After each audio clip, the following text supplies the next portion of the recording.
नमस्कार, मैं हूं आलोक जोशी और आप देख रहे हैं बिज़ अड्डा। और बिज़ अड्डा में आज हम बात करेंगे आईटी कंपनियों की, भारत की आईटी कंपनियों की। और वजह यह है कि भारत की आईटी कंपनियों पर पिछले काफ़ी समय से जो परेशानी के बादल मंडरा रहे थे, तमाम तरह की आशंकाएं दुनिया की इकोनॉमी को देख के थी, उनके विपरीत एक खबर सामने आ रही है। मॉर्गन स्टैनली की एक रिपोर्ट आई है और मॉर्गन स्टैनली ने ज़्यादातर आईटी कंपनी की अपनी एशिया पैसिफिक की रिपोर्ट उन्होंने इंडिया टेक्नोलॉजी रिपोर्ट एक जारी की है।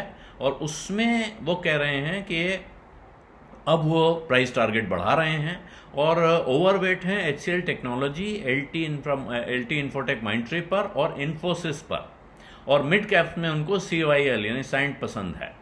तो ये क्या क्या सवाल उठ रहे हैं? उनको लगता है कि वित्त वर्ष 2024-25 में FY25 जिसको कहते हैं, रेवेन्यू में ग्रोथ होगी जिसका स्ट्रॉन्ग आउटलुक दिख रहा है उनको कि काफ़ी ज़बरदस्त ग्रोथ देखने को मिल सकती है। मार्जिन सुधरेंगे और ईपीएस में डबल डिजिट ग्रोथ यानी 10% से ज़्यादा का उछाल होगा, जिससे उनके जो वैल्यूएशंस हैं वो करीब करीब जहां हैं वहीं रहेंगे। इसका अर्थ है कि कमाई बढ़ गई, वैल्यूएशन यही रहेगा तो दाम बढ़ेगा। और यही उनकी रिपोर्ट में दिखाई पड़ रहा है। उनको ऐसा लग रहा है कि एक कॉन्फिडेंस है क्लियर, जैसे कहा कि कुछ सवाल हैं उनके जवाब वो दे रहे हैं। पहला है confidence in double digit revenue growth. तो FY25 में वित्त वर्ष 24-25 में डबल डिजिट रेवेन्यू ग्रोथ होगी। उनको दिख रहा है कि मैक्रो रिस्क खत्म हो रहे हैं, दुनिया में स्टेबलाइज हो रहे हैं। और जो हाइपर स्केलर्स थे उनकी रेवेन्यू ग्रोथ अब बॉटम आउट हो रही है। बीएफएसआई के खर्चों में आप कैलेंडर ईयर 2024 में यानी कि आने वाले साल में रिबाउंड दिखाई पड़ सकता है, उछाल दिखाई पड़ेगा, बड़े सौदों के ऐलान आ सकते हैं। और FY24 का जो सेकेंड क्वार्टर है उसमें जो ऑर्डर बुकिंग्स हैं वो मजबूत दिखाई दे रही हैं। और इस वजह से उनको लग रहा है कि जो अभी तक वो जो सोच रहे थे जहां थे, उससे बेहतर रेवेन्यू ग्रोथ, बेहतर कमाई में उछाल आपको 2025 FY25 2024-25 में दिखाई पड़ेगा। इसके साथ ही उनको देख रहा है कि मार्जिन्स में काफ़ी ज़बरदस्त उछाल दिख सकता है, मार्जिन्स में बढ़त की गुंजाइश बढ़ रही है। और इसीलिए उनको लगता है कि जो बड़ी कंपनियां हैं, लार्ज कैप कंपनियां हैं, उनमें एम्प्लॉय कॉस्ट और उसके साथ जो सब कॉन्ट्रैक्टिंग कॉस्ट होती है, जो रेवेन्यू के परसेंटेज के तौर पे अगर आप देखेंगे, उनमें HCL टेक्नोलॉजी और TCS में सबसे ज़्यादा गुंजाइश उनको दिख रही है कि इसमें इम्प्रूवमेंट आ सकता है, सुधार हो सकता है। फिर भी वो इन लाइन व्यू दे रहे हैं, कह रहे हैं इन लाइन रहेगा। तो ये इन लाइन जो है वो क्यों है? तो उनका कहना है कि जो सेंसेक्स का और बाकी दुनिया के जो ग्लोबल पेयर्स हैं, अगर उनका हाल देखें तो वो उतना फेवरेबल नहीं दिख रहा है जैसा पहले दिख रहा था। वहाँ बहुत उम्मीद की किरण नहीं दिख रही हैं। और इसलिए अभी उनको लगता है कि जो अर्निंग पर शेयर का जो अनुमान है उसमें कुछ रिस्क दिखाई पड़ सकते हैं। इसलिए वो अभी इसको इन लाइन कह रहे हैं, बहुत उत्साह के साथ नहीं ले जा रहे हैं, लेकिन साथ में वो अपने वैल्यूएशन दिखा रहे हैं, कंपनियों में प्रेफरेंस दे रहे हैं।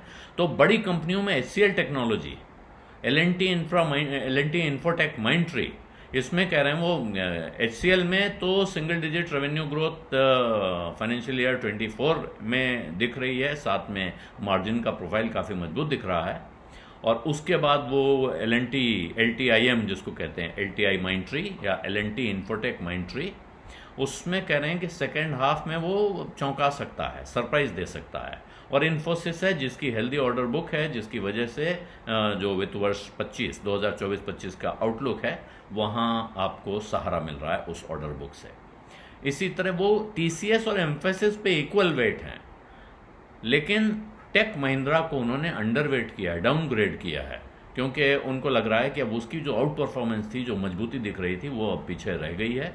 अब वो कोई बहुत आउट परफॉर्म करता हुआ नहीं दिखेगा, इसलिए वहाँ उनको थोड़ी चिंता दिख रही है। जबकि मिड कैप में CYL को उन्होंने ओवरवेट किया है, वहाँ EPS में उनको उछाल की उम्मीद दिख रही है। और इसीलिए अब उन्होंने अपने जो प्राइस टारगेट हैं इन तमाम शेयरों के 11% से 29% तक इनमें हेराफेरी की है, यानी बढ़ाया है। और वो जो टारगेट है वो मैं आपको बता दूं, HCL टेक्नोलॉजीज़ इसको 1200 रुपये के टारगेट पे देख रहे थे वो, अब उसको 1450 कर दिया है। इन्फोसिस को 1440 का टारगेट दे रखा था, उसे बढ़ा के 1640 किया है। विप्रो को 352 से 390 पहुंचाया है। टेक महिंद्रा, जिसको वो इक्वल वेट से अंडर वेट पे ले गए हैं, उसका टारगेट, ध्यान दीजिए, इक्वल वेट से अंडर वेट पे ले गए हैं, लेकिन प्राइस टारगेट 1060 से बढ़ाकर 1210 कर दिया गया है। टाटा एलेक्सी लिमिटेड 5700 रुपए का टारगेट था, उसको 6400 कर दिया है। बाजार में आप देखेंगे तो अभी भाव इससे नीचे नहीं मिल रहा है। एलटीआई माइंट्री 5450 से बढ़ा के 6150 कर दिया है। LNT technology services limited, LNT group की दूसरी कंपनी, 3200 से बढ़ा के 4000 इसका टारगेट किया उन्होंने। एम्फेसिस को 2400 से बढ़ाया 2700 किया है। साइंट 1550 से बढ़ाकर सीधे 2000 रुपए का टारगेट दिया है। इस पे वो ओवरवेट गए हैं, इक्वल वेट से ओवरवेट में कन्वर्ट किया है। और टीसीएस 3305 से 3730।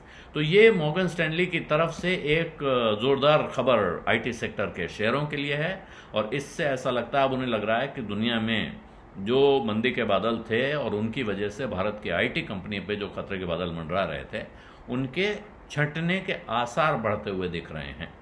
बिज़ अड्डा में आज इतना ही। अब इजाजत दीजिए, धन्यवाद, नमस्कार। बिस्तक आपके लिए लाया है प्रीमियम मेंबरशिप प्रोग्राम, जहां आपको मिलेंगे कई सारे फायदे, जिनमें मार्केट न्यूज़लेटर, लाइव चैट पर आपके सवालों के सबसे पहले जवाब, मार्केट आउटलुक, वीकेंड पर मार्केट स्कैन, एंकर्स के साथ चैट और भी बहुत कुछ। इस प्रीमियम सब्सक्रिप्शन में 3 तरह के प्लान्स हैं, सिल्वर, गोल्ड और प्लैटिनम, जिनकी शुरुआत मात्र 159 रुपए महीने से होती है। इससे जुड़ना भी बेहद आसान है। बिस्तक के YouTube चैनल पर जाएं, ज्वाइन बटन पर क्लिक करें और अपना प्लान सिलेक्ट करें। बस बन गए आप हमारे प्रीमियम मेंबर।